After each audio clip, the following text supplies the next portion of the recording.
when the sirens screamed through the night.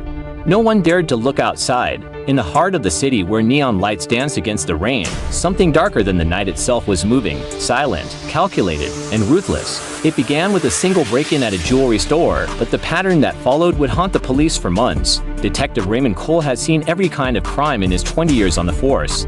Murders, heists, betrayals, but nothing like this. The thief didn't steal for money. He stole for meaning. Every crime scene had a strange signature, a black feather placed near the stolen item. The media called him the Raven.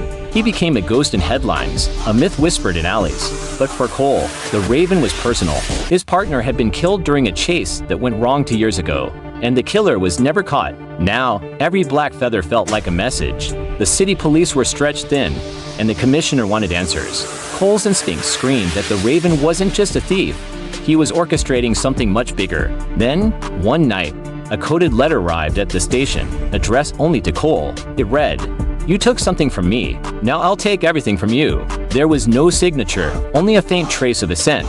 Lavender and gunpowder. Cole froze. His late partner's wife, Amelia, used that same perfume. He rushed to her home, but the house was empty, the door unlocked. And on the dining table lay another feather. A phone rang inside the house. Cole picked it up. A distorted voice whispered, "We could have worked together, Ray, but you chose the badge." The line went dead. His heart pounded. He remembered the night his partner died, how the operation had gone south because someone leaked their position. What if his partner wasn't betrayed by a stranger? What if it was all connected?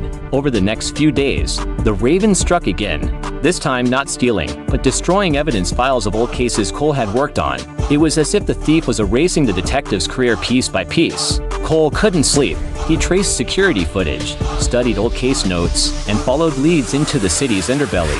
Warehouses, abandoned docks, secret bars where whispers traded for cash. Then came the breakthrough. A surveillance camera caught a silhouette leaving one of the burned storage units. Tall, familiar, limping slightly on the left leg, the same limp his ex-partner had after a gunfight. Cole's world collapsed. It couldn't be. His partner had been declared dead, but the footage didn't lie. He dug into old records and found inconsistencies in the autopsy, missing DNA samples, and falsified signatures. The Raven wasn't an urban legend. He was the ghost of a man the system thought it buried. The next night, Cole set a trap. He leaked fake intel about a priceless diamond being transported through the city at exactly to 13 a.m.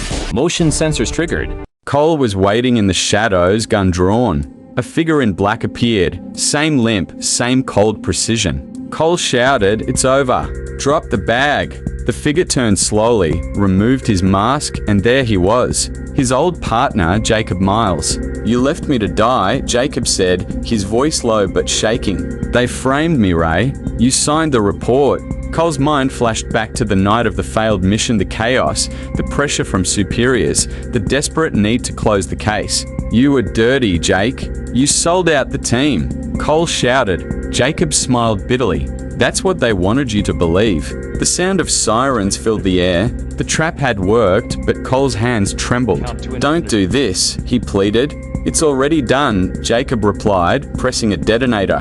The entire dock erupted in flames. Cole barely escaped, thrown by the blast into the cold water. When he woke up in the hospital, there was another feather on his bedside table. No one had seen Jacob since that night. The case was closed as an explosion fatality, but Cole knew the truth: ghosts don't die twice. The city slept again, but in the dark corners, another black feather drifted to the ground, carried by the wind, and the Raven watched from the shadows, smiling.